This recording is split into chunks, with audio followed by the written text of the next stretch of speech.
Hi guys, Tarek Art here, and in today's video I'd like to talk about my small manga collection. So I've been collecting manga for the last, if I'm correct, 6 to 7 months. Started in February and now it's September, so yeah. I think it would be a nice time to give an update on my manga collection, although it's rather small.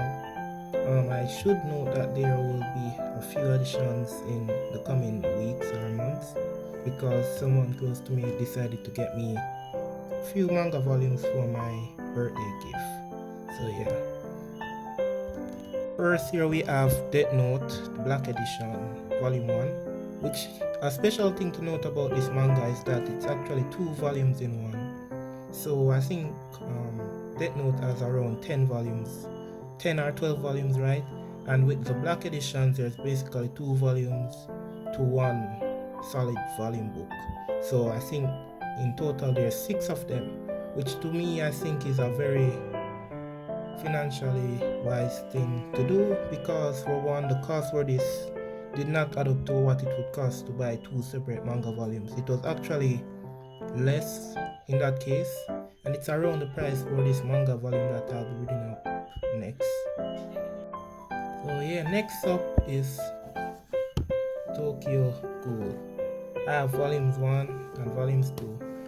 The last time I did this, I actually only had volume 2, which was weird because usually you start off a collection with volume 1, right? But I already read this before, it's just that I really like the art, so I decided to get both volumes, if you get me. So volume 1 and volume 2. One thing I should note is the art style is phenomenal. I really like it. Like, there's a decent amount of shades and different tone for colors. Like, this is one of the mangas that don't only stick to like black and white. It actually has a very wide variety of grays in it as well, which I really like. Also, the art style for like cover art and stuff like that is very unique in that the I wonder if they use both digital and traditional art means to create their artworks. This kind of look traditional in a sense, but it has very strong, strong implications of colors that I could see it also being digital. But yeah, Tokyo Ghoul Volume 1 and 2, so far it's like you're probably seeing that I have a thing for dark manga, but not really. It's just that these manga as an artist are the ones that are most appealing so far, because they do not do simple artworks. They actually take it to a different level, different kind of drastic turns with the artwork, as you can see here. The dark tones and shades that are used on characters, they also apply 3-volume tones, if you get me. So right here, if you look, you have the light highlights, which are like reflective light, then the middle tone peach color, which is like the normal skin tone, and then like the darker orangish shocking peach color for like shadows and stuff like that, which I really like. It's not only in the colored part, I should mention. There's also some times where you have this epic manga panel, one not popping up right now, that like showcases like several different tone values. I think you can see it right here if you look properly. But yeah, also next thing I like is the cross hatching that I should mention throughout Death Note, if I should go back. That's one thing I really admire. It really shows that this realistic yet cartoon anime tone to stuff. Next up, this is probably the oldest manga I have, which is Hunter x Hunter. And if you know, Hunter x Hunter was a manga series, or should I say it's a manga series because it's still running and I hate us, but we don't talk about that. So it's a manga series that started in the 1990s. If I'm correct, it was the middle of the 1990s. Little after the manga creator finished his first successful, or should I say, his first successful manga, which was Yu Yu Hakusho. His name is Yushio Togashi, by the way, but yeah. Hunter x Hunter. This is one of the most prized ones that I cherish a lot. Not just because it's the oldest one, but because the art in it. To me, it's really different in the sense that the time for that it came out, which was mainly undrawn manga, you can see that undrawn element, which is not a bad thing because it actually shows more creativity and also allows for more freedom of the art, if you get me.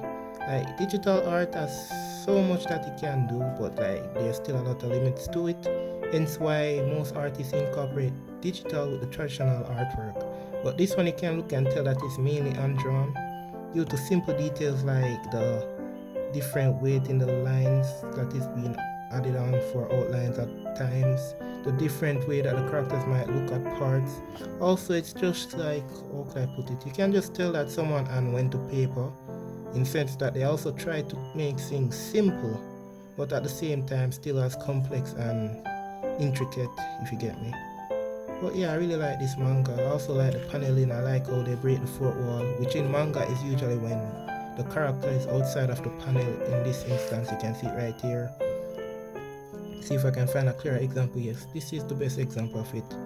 Breaking the fourth wall legit means coming out of the panels, as you can see. Even for parts that look like it's in the manga panel, they break it for that, which I feel adds a lot of intricacy, adds a lot of overlapping, which also make the page look interesting and not just standard, which is something I must really commend Monte X Hunter for. We have, let's just say this series, anime wise, is very controversial.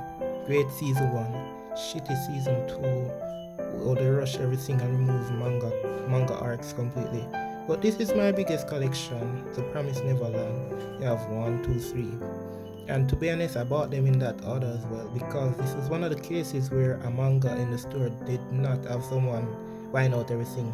I guess it's not very popular manga wise for many people, or the anime gave it a bad reputation. But I really like it, especially the manga. You can tell that it's digitally influenced, but there's still some creativity to it.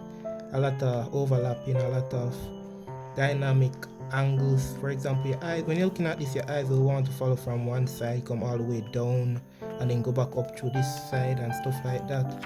The art is very clean, as you can see. Not any standard thing that can be easily replicated, not anything that's generic. It's very, to itself. But yeah, very unique art, I must say. I also like the artist style in the sense that the characters are drawn with decent relative proportion to each other, although sometimes some of them head too big, to be honest. But yeah, it's the same thing across all the volumes. Oh, one thing I should note, I like the art on the back.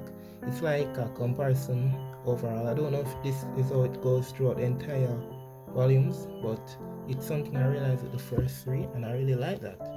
Now, Spy X Family, to be honest, I wish I did buy volume 1 first, because, well, by the time I reached here, volume 1 did already sell out. But I wish I bought volume 1 first. So the funny thing about this is I had to read it online before I then actually skipped over to the physical volume when I actually got to this chapter.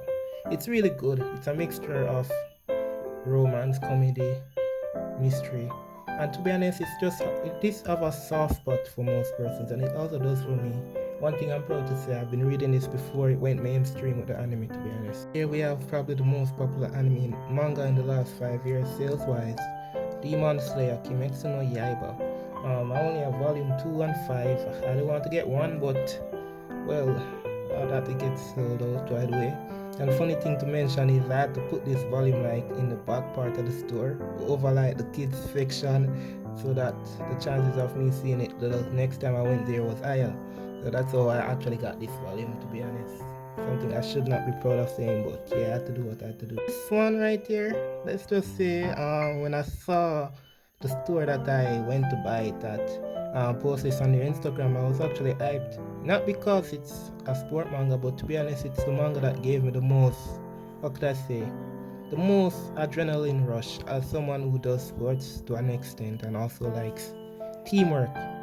The art also, I should mention, is very clean.